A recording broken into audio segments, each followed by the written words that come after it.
Selamat siang Bapak, perkenalkan nama saya Justina Yusrin Rwandadian, NIM 20030301115, kelas semester 2. Baik, kali ini saya akan mereview buku tentang bacaan dari Emil Durkheim, diedit oleh Kaneta Tropomso, yang dimana untuk memenuhi tugas ke-7 mata kuliah Teori Sosiologi Klasik.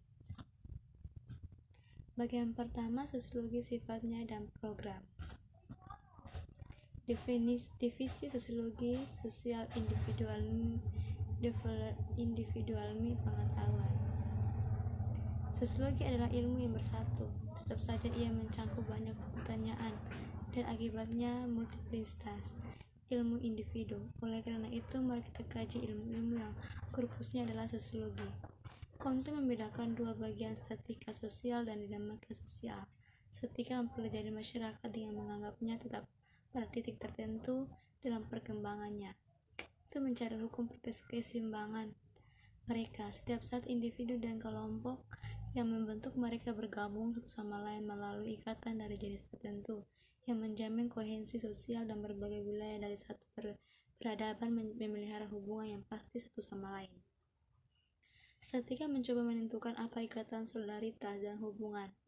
Dinamika sebaliknya mempertimbangkan masyarakat dalam evaluasinya dan berusaha menemukan hukum perkembangan mereka. Menurut Comte, hukum tunggal dan tidak berubah mendominasikan jalannya evolusi. Ini adalah hukum 3 tahap yang berkenal.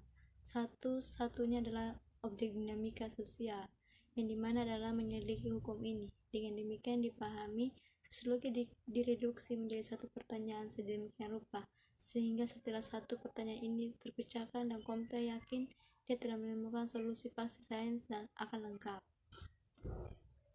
Bagian kedua, divisi perubahan, kejahatan, dan hukuman. Pembagian ketenagakerjaan dalam masyarakat. Meskipun pembagian kerja bukanlah hal baru pada akhir abad ke-18 masyarakat mulai menyadari prinsip yang hingga saat itu mereka telah menjadi subjek hampir tanpa disadari.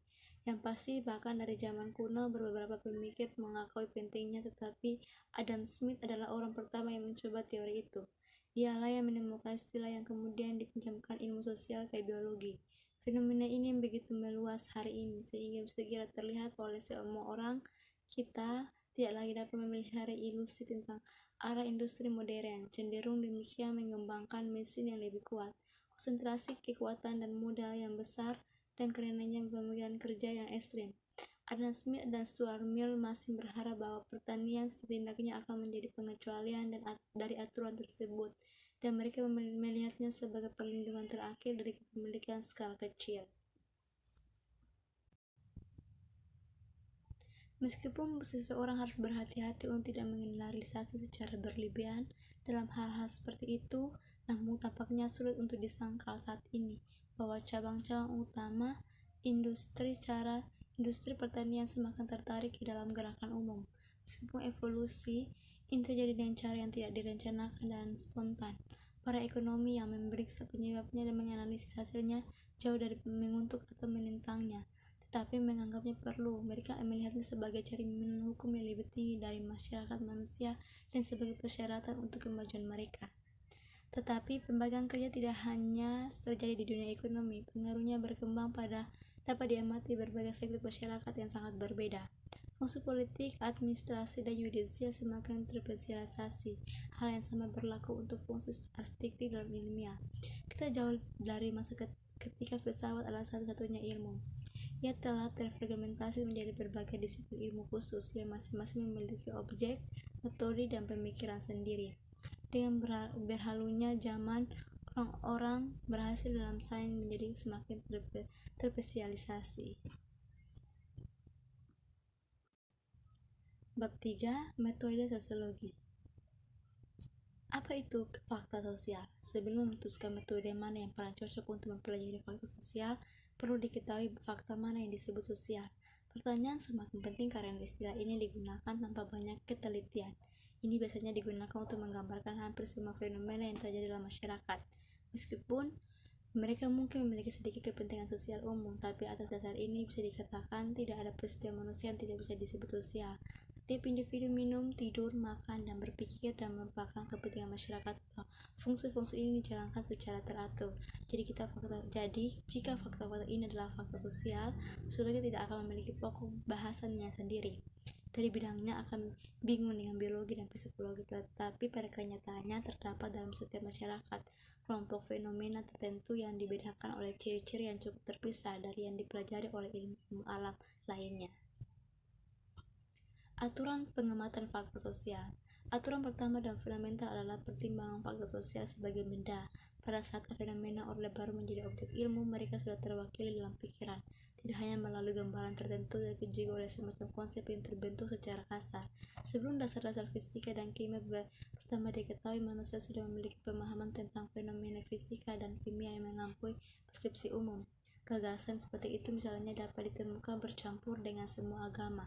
Ini karena refleksi datang sebelum sains yang menggunakan secara lebih metodis. Manusia tidak dapat hidup di antara benda-benda yang mengembangkan gagasan tentangnya. Menurutnya ia mengatur perilakunya, tetapi karena gagasan ini lebih dekat dengan kita dan lebih dalam genggaman kita daripada realitas yang sesuai dengannya, kita secara alami cenderung menggantikan dengan realitas dan bahkan menjadikannya subjek spekulasi kita. Bagian keempat, bunuh diri. Metode sosiologi yang kita dipraktikkan seluruhnya didasarkan pada prinsip fundamental bahwa fakta sosial harus dipelajari sebagai sesuatu, yaitu sebagai realitas di luar individu. Tidak ada ajaran yang lebih ditantang, tapi tidak ada yang lebih mendasar. Agar sosiologi menjadi mungkin, pertama-tama kita harus memiliki objek dan eksklusif untuk sosiologi. Ia harus menyadari realitas yang bukan milik ilmu lain. Tetapi jika tidak ada yang nyata di luar kesadaran individu, maka sosiologi harus menghilangkan karena kurangnya subjeknya sendiri. Objek satu-satunya yang dapat diterapkan pengamatan ini adalah keadaan mental individu, karena tidak ada yang lain. Namun, itu adalah bidangnya psikologi. Faktanya dari sudut pandang ini, segala sesuatu yang penting, misalnya mengenai pernikahan, keluarga, atau agama, terhadap kebutuhan individu yang hanya direspon oleh lembaga-lembaga ini. Cinta paternal, cinta berbakti, hasrat seksual, apa yang dulu ada, disebut naluri agama, dan lain-lain. Institusi itu sendiri dengan bentuk historisnya yang beragam dan kompleks menjadi dapat diabaikan dan tidak begitu penting. Ketika seseorang melihat bahwa setiap populasi memiliki tingkat bunuh diri sendiri dan bahwa tingkat ini lebih konstan daripada kematian, dan jika berubah ia melakukan sesuai dengan koefisien pertumbuhan yang spesifik untuk masyarakat tersebut. Ketika tampaknya variasi menurut waktu yang berbeda dalam sehari, bulan, dan tahun hanya mencerminkan ritme kehidupan sosial, dan ketika seseorang mengamati bahwa pernikahan, perceraian, keluarga, masyarakat, religius, tentara, dan lain-lain mempengaruhinya sesuai dengan hukum tertentu. Beberapa di antaranya bahkan tidak dapat diekspresikan dalam bentuk numerik. Seseorang berhenti melihat negara dan institusi ini hanya sebagai tidak penting. Tidak ada efektif pengaturan ideologis, sebaliknya mereka dianggap sebagai kekuatan yang nyata, hidup dan aktif yang karena cara mereka menentukan individu cukup menunjukkan bahwa mereka tidak tergantung padanya. Bahkan jika individu masuk sebagai elemen dalam kombinasi yang muncul sejak kekuatan-kekuatan ini terbentuk, mereka dipasarkan kepadanya. Dalam keadaan ini menjadi jelas bahwa sosiologi dapat dan harus objektif, karena ia menghadapi realitas yang sama pasti dan disubstansial seperti realitas yang menyangkut psikologi atau ahli biologi. Bagian kelima, politik. Etika profesional. Jika kita mencoba untuk melihat hubungan yang seharusnya antara karyawan dan pemimpinannya, bekerja dengan manajer, berurusan saingan dengan satu sama lain dengan publik rumus yang sumar dan samar-samar, ketika harus mendapatkan beberapa generalisasi yang kabur tentang loyalitas dan pengabdian yang dimiliki oleh staf dan pekerja kepada mereka yang mempekerjakan mereka. Beberapa frase tentang moderasi yang harus digunakan majikan dalam gimnastik ekonominya.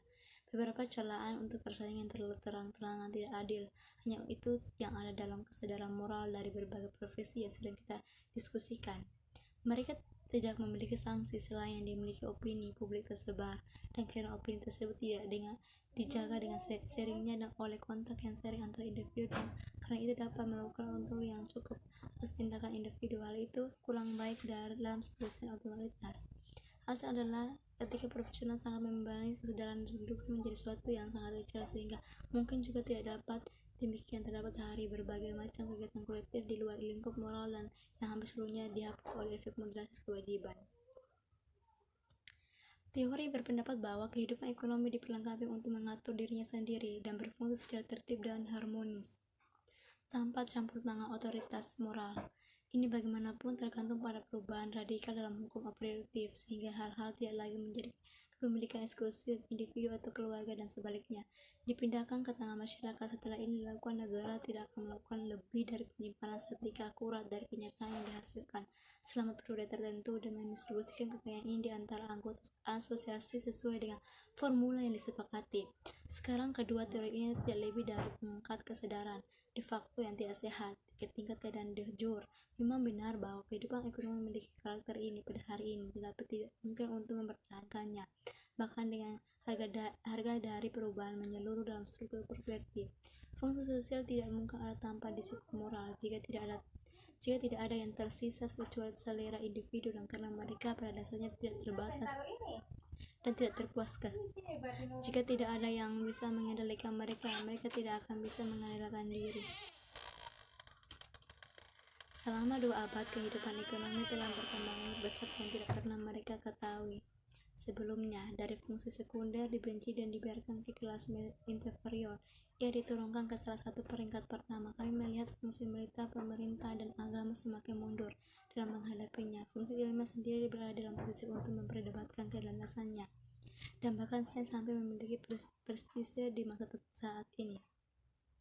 Kecuali sejauh ada pertanyaannya apa yang berguna secara material, yaitu berfungsi untuk yang paling banyak bagian dari profesi bisnis. Tidak ada pembicaraan, dan bahkan tanpa alasan masyarakat menjadi terutama industri, suatu aktivitas yang menjijikan untuk melibatkan tempat menjadi terutama industri. Suatu bentuk aktivitas yang menjijikan untuk menikmati sinema seperti itu dalam masyarakat secara keseluruhan tidak dapat dikecualikan dari semua regulasi moral yang tepat, tanpa keadaan anarki yang terjadi. Gaya dilepaskan tidak dapat memiliki panduan untuk bagaimana norma mereka, karena tidak ada menunjukkan di mana penghentian harus dilakukan. Dari sudut pandang inilah, karakter alam moral kehidupan ekonomi merupakan bahaya publik. Fungsi tanah ini sekarang menyerap energi dari sebagian besar bangsa. Kehidupan sejumlah individu dilalui dalam industri dan komersial. Sekian dan terima kasih.